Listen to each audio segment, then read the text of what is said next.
할렐루야. 주 안에 사랑하는 우리 마포교회 형제자매 여러분, 오늘 우리가 함께 나눌 말씀을 통하여서 살아계신 하나님의 음성으로 들려지는 은혜가 가득한 예배가 되어지기를 간절히 소망합니다.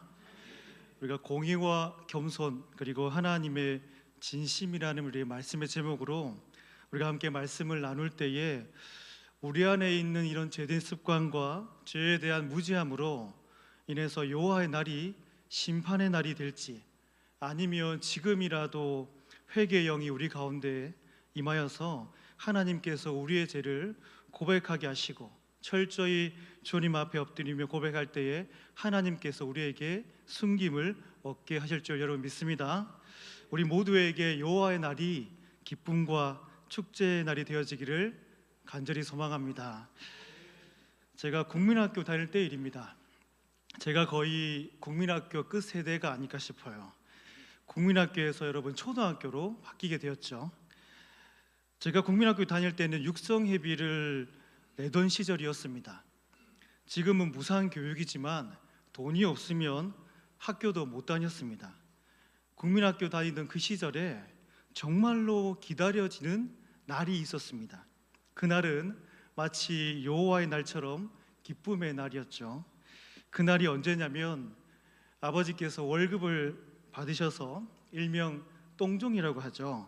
갈색 종이에 통닭 한 마리 튀겨 오시고, 그리고 나머지 한 손에는 두 개도 아이스크림을 같이 사오셔서 통닭을 먹고 아이스크림을 먹는 그날을 정말 손꼽아 기다렸던 기억이 납니다. 여러분에게도 그러한 날이 있으시죠? 하지만 여러분, 어떤 날은 여호와의 임재가 필요한 날이 있었습니다.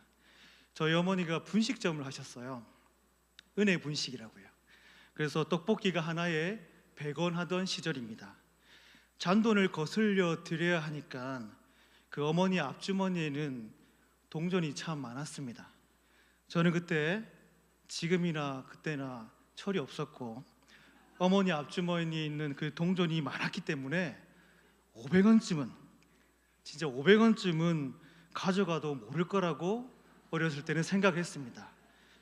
하지만 지금 제가 부모가 되어 보니까 말이요, 앞주머니에 동전을 하나 둘 세어보지 않아도 동전을 누가 가져갔는지 안 가져갔는지 알 수 있다는 것을 부모가 되어 보니까 알게 됩니다. 부모가 되어 보면 말이에요, 알면서도 모르는 채 하는 것이 부모입니다. 일명 어른이라고 하죠. 우리 곁에 계시는 부모님은 잘잘못을 했어도 모든 것을 아시지만 지켜봐 주십니다. 하지만 이 세상을 살아가는 부모님에게는 다 한계가 있죠. 한 세대가 지나면 기다리고 싶어도 기다릴 수 없고 이 세상을 떠나야 하는 것이 우리가 살아가는 삶의 섭리입니다. 하지만 영원히 우리를 기다려 주시는 분이 누구시냐면 바로 우리 하나님 아버지십니다. 사랑이 많으신 우리 하나님께서 우리 아버지가 된다는 사실이 여러분 얼마나 감사하고 여러분 기쁜 소식인지 몰라요. 그런데 어느 날 동전이 많이 없어진 것이 들통이 났습니다. 여러분, 꼬리가 길면 밟히게 되어 있습니다. 학교를 마치고 어머니 가게에 들어갔는데 들어가면서부터 공기가 다른 거예요. 가게에 손님이 계시니까 어머니께서 굉장히 온화한 미소로 집에 가 있어 라고 했습니다. 집으로 돌아가면서 생각했습니다. 아브라함이 본토 아버지의 집을 떠난 것처럼 이제 집을 떠나야 할 때가 왔다. 주여, 집이 가까이 다 와가는데 제가 집을 들어가야 합니까? 말아야 합니까? 굉장한 고민과 기도 속에 있다가 결국에는 집에서 어머니의 심판을 기다리기로 결단하면서 기다리는 그 시간에 주님을 굉장히 많이 찾았던 기억이 납니다. 마라나타 주 예수여, 지금 오시옵소서. 저는 맞아 죽을 수도 있습니다. 기도하면서 저도 모르게 집 주위를 굉장히 깨끗하게 치웠습니다. 왜냐하면 그때 저희 상황은 주위에 깨끗하게 치우는 것이 굉장히 중요했는데요. 왜냐하면 어머니께서 주위에 있는 물건을 잡고 혼을 내셨기 때문입니다. 여러분 그 다음 사항이 참 궁금하시죠? 오늘 말씀을 한번 먼저 들어가 보도록 하겠습니다. 오늘 우리가 읽은 이 스바냐 말씀은 하나님의 자녀들에게 임하는 심판날에 대해서 여러분 집중적으로 이야기하고 있는 것을 볼 수 있어요. 이 스바냐는 강력하고 단호한 말로 이 여호와의 날을 심판의 날로 선포하고 있습니다. 하지만 우리가 이 말씀에 대해서 우리가 생각해 봐야 되는 것이 하나님의 심판이 우리에게 불행을 주고 두려움만을 주는 것이 아니라는 겁니다. 마치 동전의 양면처럼 말이에요. 이순신 장군 뒷모습에 100원이라는 숫자가 있는 것처럼 심판 뒤에 무엇인가 있다는 것을 우리는 인식하고 살아야만 된다는 거죠. 그래서 이사야 13장 9절에서는 이렇게 얘기합니다. 여호와의 심판을 날을요, 보라, 여호와의 날 곧 잔혹히 분냄과 맹렬히 노하는 날이 이르러 땅을 황폐하게 하며 그 중에서 죄인들을 멸하니니. 여기서 말하는 여호와의 심판의 날은 바벨론을 멸망시키는 날입니다. 이 날은 굉장히 희망적이고 소망이 넘치는 여호와의 날이죠. 이사야가 말하는 이 심판의 날은 악함이 떠나가고 없어지는 복된 날이라는 겁니다. 하지만 이 스바냐 선지자가 말씀하는 선포하던 그 당시 이스라엘 백성들은 종교적으로 하나님을 배신하고 우상 숭배에 빠져 있었습니다. 그리고 사회적으로 착취와 억압을, 그리고 이 불공정한 거래가 보편화되진 시대였다라는 겁니다. 아무리 언약 백성으로 하나님의 자녀들이지만 하나님의 자녀로서의 그 정체성을 상실한 그 이스라엘 백성들을 볼 때마다 하나님께서는 그 이스라엘 백성들의 그 징계를 피할 수가 없었다라는 거죠. 그래서 여러분 스바냐 1장 7절부터 9절까지의 말씀을 보시면 그 상황을 여러분 더 이해할 수 있는데요. 스바냐 1장 7절부터 9절 말씀 제가 읽어보도록 하겠습니다.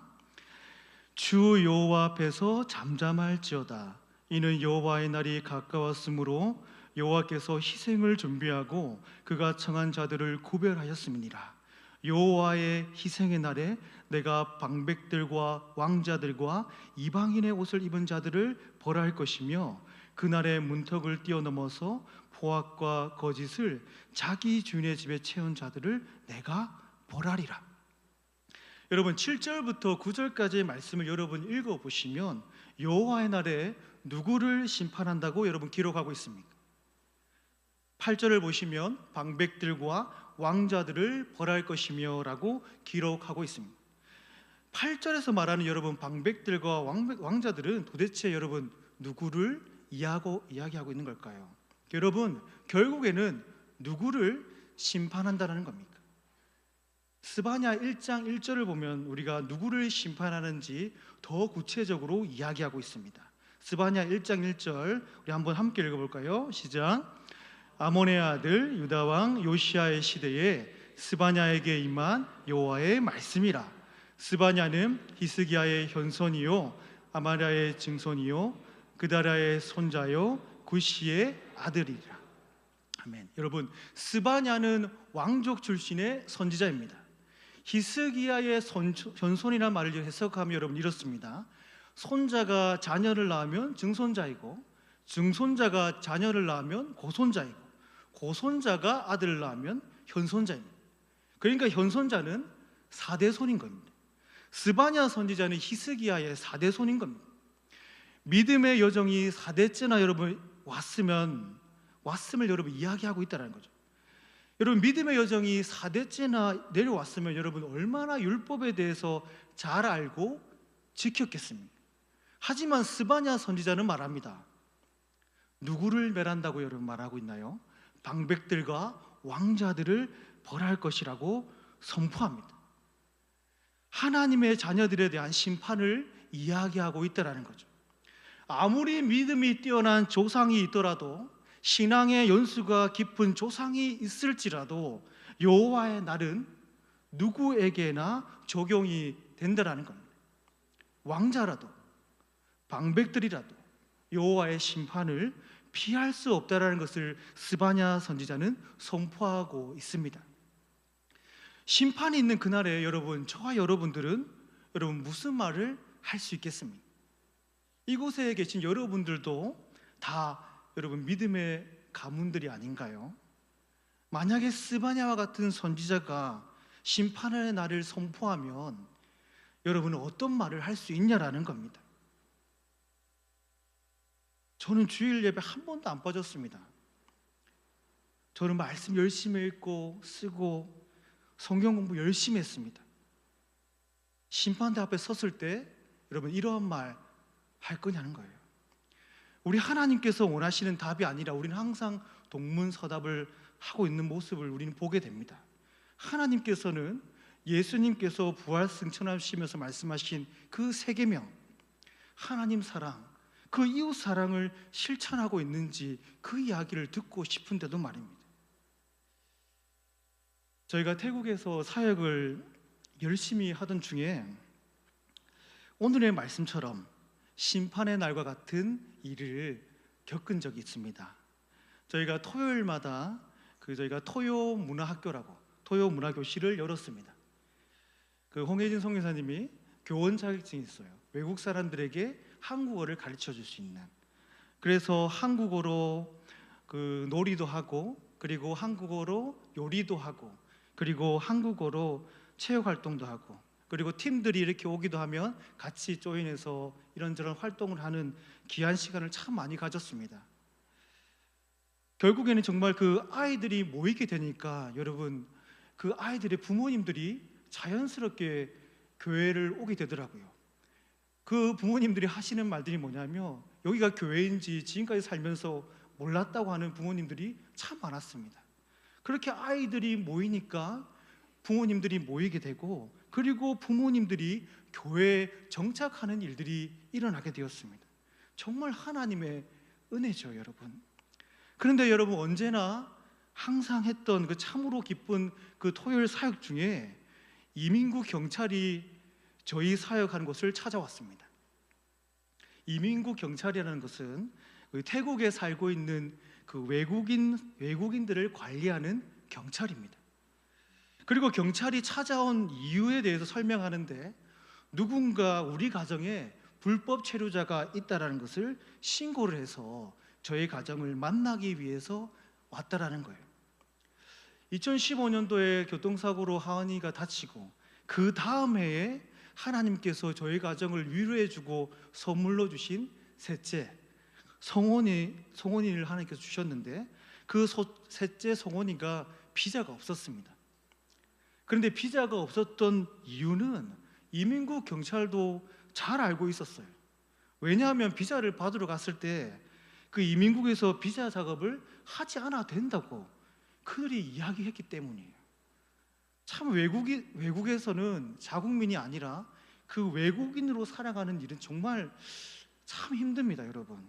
남의 나라에서 그 태국 사람들이 생각하는 그런 인식들이 뭐냐면, 남의 나라에서 사는 너희들은 일정 기간 동안 살면 분명한 대가를 지불해야 된다라고 그들은 생각합니다. 한국은 여러분 좀 그 이민자에 대한 생각과 그리고 태국의 이민자가 생각하는 그 바라보는 생각이 조금 다른 것 같아요.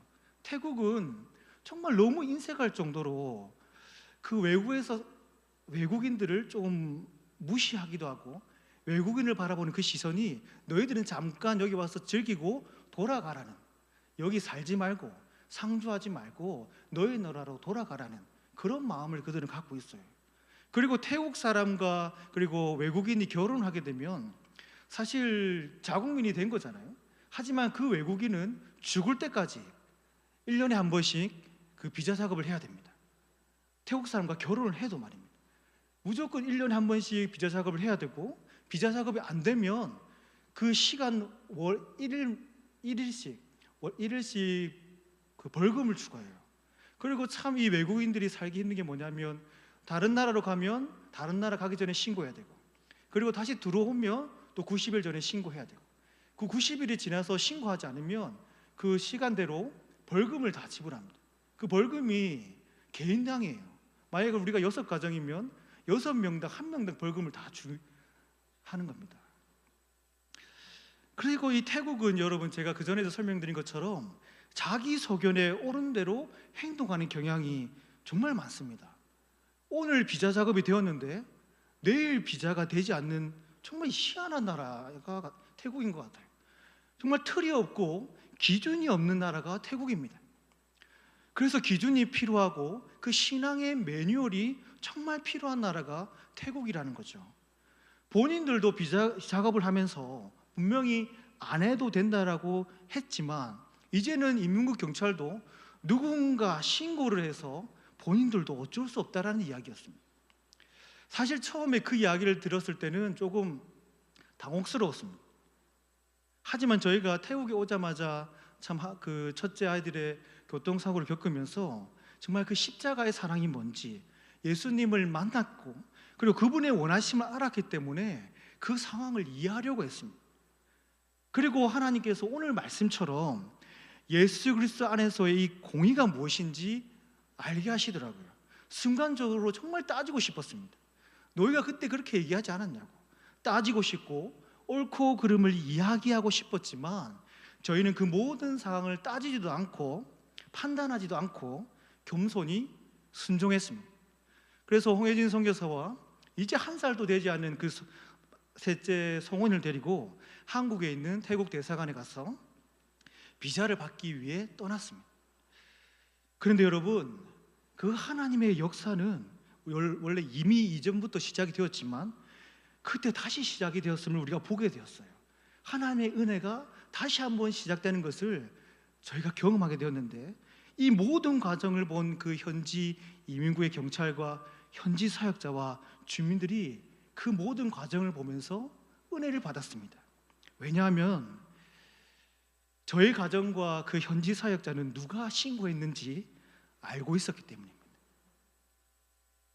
왜 여러분 모르겠어요? 범인은 여러분 멀리 있지 않고 우리가 함께 하고 있는 사람 중에 한 사람이죠, 여러분. 예수님의 제자 중에서도 여러분 한 명이 있지 않았습니까?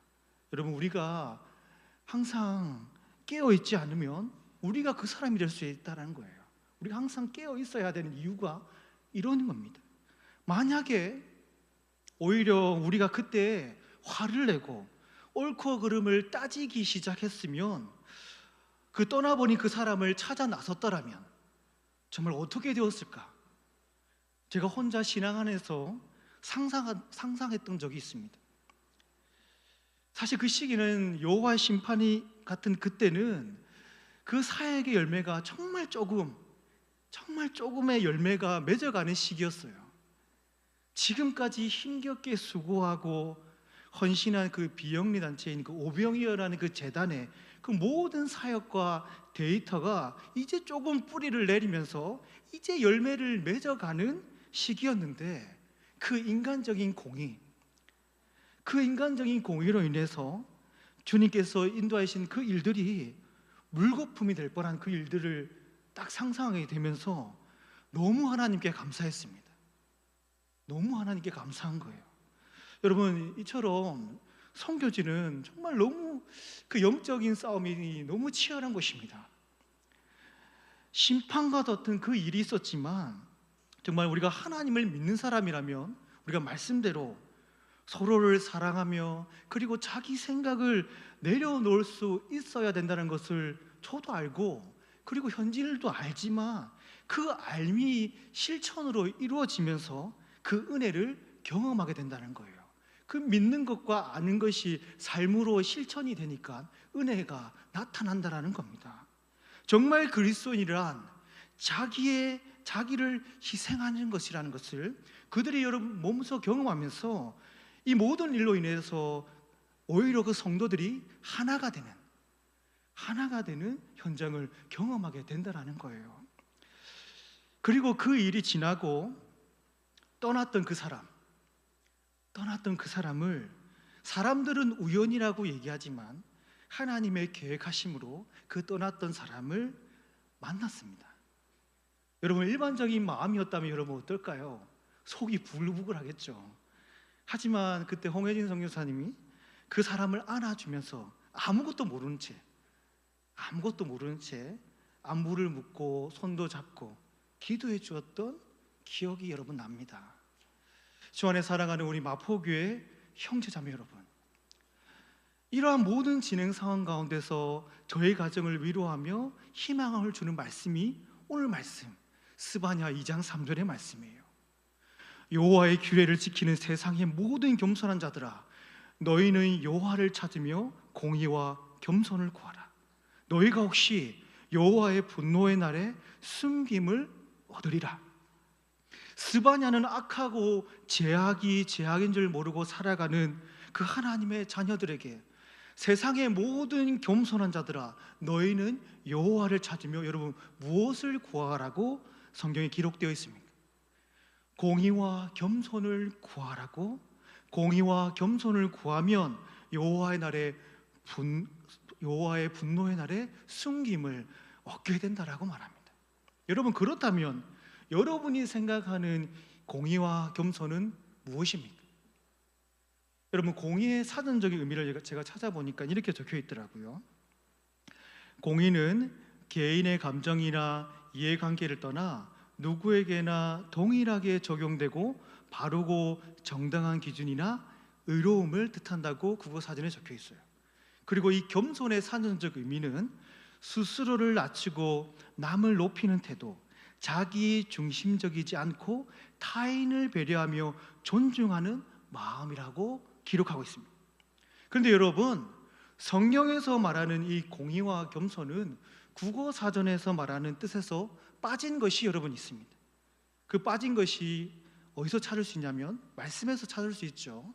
미가서 6장 8절의 말씀을 보시면 그 말씀을 찾을 수 있는데요, 제가 미가서 6장 8절의 말씀 읽어보도록 하겠습니다. 사람아, 주께서 선한 것이 무엇임을 내게 보이셨나니 여호와께서 내게 구하시는 것은 오직 정의를 행하며 인자를 사랑하며 겸손하게 내 하나님과 함께 행하는 것이 아니냐. 그 히브리어로 체덱이 공의입니다. 그런데 이 히브리어에서 말하는 체덱의 공의는 옳고 그름을, 그리고 잘하고 잘못되고 맞고 틀림만을 이야기하고 있지 않습니다. 미가서 6장 8절에서 말하는 정의하는 그 하나님의 공의는 법적인 정의를 여러분 넘어서 인자를 사랑하며 겸손하게 하나님과 함께 행하는 하나님과 자신의 바른 관계라고 이야기하고 있습니다. 그리고 이웃과의 바른 관계, 이웃과의 바른 삶의 태도를 가리켜서 하나님께서 말씀하신 공의라고 이야기하고 있습니다.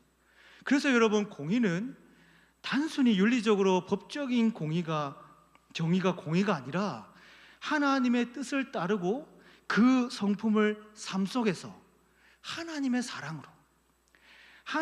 사랑으로 실천하는 사람이 바로 공의를 실천하는 사람이라고 말할 수 있다는 거예요. 하나님의 사랑으로 실천하는 사람이 바로 공의를 실천하는 사람입니다. 왜냐하면 여러분, 공의의 기준은 창세기 1장 1절의 말씀처럼 태초에 하나님이 천지를 창조하시니라. 시간이 있기 전에 모든 것을 창조하신 그 하나님이시기 때문입니다. 공의의 기준은 하나님이시기 때문이에요. 하나님의 결정은 여러분 실수가 없으십니다. 하나님의 선택이 가장 옳은 판단이고 판정이라는 거예요. 하나님은 항상 여러분 옳으십니다. 하나님의 결정은 실수가 없다라는 거예요. 그리고 하나님께서 말씀하시는 이 겸손은 사람 앞에서 공손함을 여러분 의미하고 있지 않다라는 거예요. 성경이 말하고 있는 이 겸손은 하나님 앞에서 자신을 비우고 사랑하기를 순종하고 사랑하기를 복종하는 신앙적 태도를 이야기하고 있습니다. 사랑 없이 율법을 지키며 사랑 없이 제사를 드리며 4대째 내려왔다는 것은 하나님의 공의가 하나님 뜻 안에서 이루어지지 않다는 것을 말해주고 있다는 거예요. 그렇다면 주 안에 사랑하는 우리 마포교회 형제자매 여러분, 스바냐 선지자가 말하는 이 공의와 겸손을 온전히 이루은 분이 여러분 누구여야만 하겠습니까? 이 땅의 사람 중에 이렇게 옳고 그름을 따지는 것이 아니라 하나님의 성품을 삶 속에서 실천하고 하나님 앞에서 자신을 비우고 순복한 사람이 누가 있냐라는 거예요. 여러분, 구약을 보시면 이스라엘의 그 반복적인 죄와 끊임없는 그 완악함, 그 죄악됨으로 인해서 하나님께서 누구를 보내어 주신다고 말씀하십니다. 참 인간이시며 참 하나님이시며 공의와 겸손을 몸소 실천하신 예수 그리스도를 지금 스바냐 선지자는 이야기하고 있다는 거예요. 우리가 예수 그리스도를 만나야 하는 이유가 바로 이 때문이고, 우리가 예수 그리스도를 닮아가야 하나 되는 이유도 이 때문이고, 우리가 심판을 받는 그날에 그 심판의 날이 희망의 날이 될 수 있는 것이 하나님의 아들이시며 우리의 죄를 대속하기 위해 이 땅에 오신 그 예수 그리스도를 믿는 거라는 거예요. 여러분, 그렇기 때문에 우리가 서로 사랑하며 그 십자가의 사랑을 실천한 그 예수 그리스도를 믿는 신앙인으로서 그 예수 그리스도를 믿는 삶을 살아야 된다라는 겁니다. 이제 말씀을 마무리하려고 하는데요, 제가 서두에 말씀드린 그 어머니 이야기의 결론을 말씀드리겠습니다. 저희 어머니가 하나님의 부르심을 받고 천국에 가신 지가 이제 15년이 되어 갑니다. 가끔씩, 정말 아주 가끔씩 그 어렸을 때 어머니에게 혼이 났던 기억이 날 때가 있어요. 어떠한 잘못으로 인해서 그날이 심판의 날이 되었을 때 그 심판을 맞이하는 그 시간을 기다리면서 느껴지는 그 긴박감 속에서 하나님께 도움을 구하며 간절히, 정말 간절히 기도했던 그 모습이 그리울 때가 있습니다. 왜냐하면 그 어머니의 공의는 저를 아주 많이 매우 사랑하는 그 마음에서 시작되었기 때문이에요.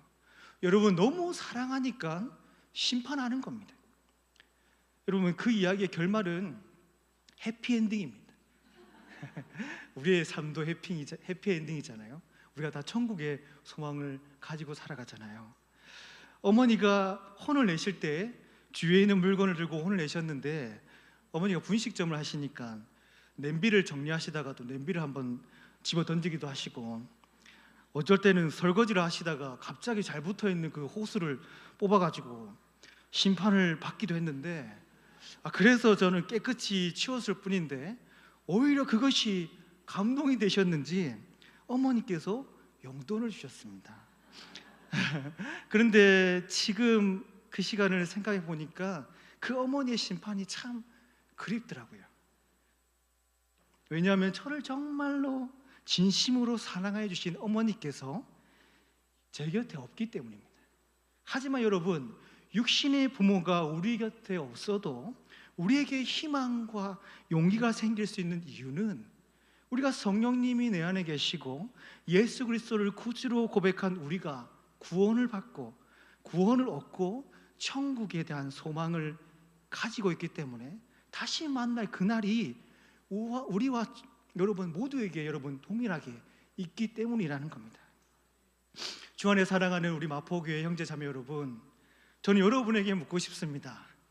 여러분 곁에 심판하시는 하나님이 곁에 계십니까? 하나님, 그만 좀 심판하세요. 하나님 자녀라면서요. 얼마만큼 혼내시려고 그러십니까? 이제 그만 혼나고 싶습니다. 이제 하나님을 떠나고 싶습니다. 혹시 여러분은 하나님을 떠난 삶을 살고 계시지는 않습니까? 형식적인 신앙생활을 하고 있지 않냐는 겁니다. 하나님을 떠난 인생이 여러분 편할 것 같고 행복할 것 같죠? 지금 처한 상황과 환경에 인해서 힘들고 괴롭고, 어떠할 때는 그 육신의 질병으로 인해서 아프고, 그리고 육신의 질병으로 인해서 시험 들고, 왜 고쳐주시지 않는지, 왜 살려주시지 않는지, 그렇게 기도했으면, 교회에 와서 기도했으면 살려주셔야 되는데 왜 꼭 데려가셔야만 하는지. 저희 어머니도 그 류마티스 관절염의 일종인 그 루푸스라고 그 불치병에 7년을 투병하다가 돌아가셨어요. 하는 일마다 꼬이고 풀리지도 않아서 하나님을 떠나고 싶고, 그래서 결단하며 여러분 하나님을 떠난 인생을 사는 사람들도 여러분 있지만, 하나님을 떠난 인생만큼 여러분 불행한 삶이 없다라는 겁니다. 하나님의 여러분 공의는 우리를 향한 진심 어린 사랑입니다. 하나님의 공의로 인해서 저 같은 자가 지금 이 자리에 설 수 있다라는 거예요. 그러므로 여러분 심판을 받더라도 하나님께 여러분 하나님과 언제나 함께 하시길 바랍니다. 여러분 힘들더라도 여러분 견디시기를 바랍니다. 심판 가운데 임하시는 그 하나님의 임재를 기대하시길 바라요. 또 심판을 받고 또 심판을 받을 때라도 그때마다 임하시고 행하시는 그 하나님의 임재를 기대하시기를 바랍니다. 세상의 법칙을 따르는 그 삶의 여정의 끝은 여러분 멸망이고 죽음뿐입니다. 하지만 우리가 하나님 안에서 공의와 겸손을 실천하며 그 예수 그리스도의 십자가의 그 사랑을 알고 살아가면 우리의 인생의 끝은 해피엔딩이에요. 하나님을 떠난 인생이 아무리 지금까지 삶이 행복하고 되는 일마다 무슨 일이 술술 잘 풀리는 시간이 여러분 있을지라도 여러분 이 땅에 살아가는 모든 사람들은 심판대 앞에 섭니다. 심판대 앞에 섰을 때 하나님을 떠난 사람, 하나님의 심판을 분명히 받습니다. 하지만 우리의 삶이 어떠한 환경과 상황과 공고와 환난에 여러분 처할지라도 하나님을 끝까지 붙들면 심판대 앞에 섰을 때 하나님께서는 하나님의 공의와 겸손으로 우리를 안아주시고 위로하여 주실 줄 믿습니다. 여호와의 규례를 지키는 세상의 모든 겸손한 자들아, 너희는 여호와를 찾으며 공의와 겸손을 구하라. 너희가 혹시 여호와의 분노의 날에 숨김을 얻으리라.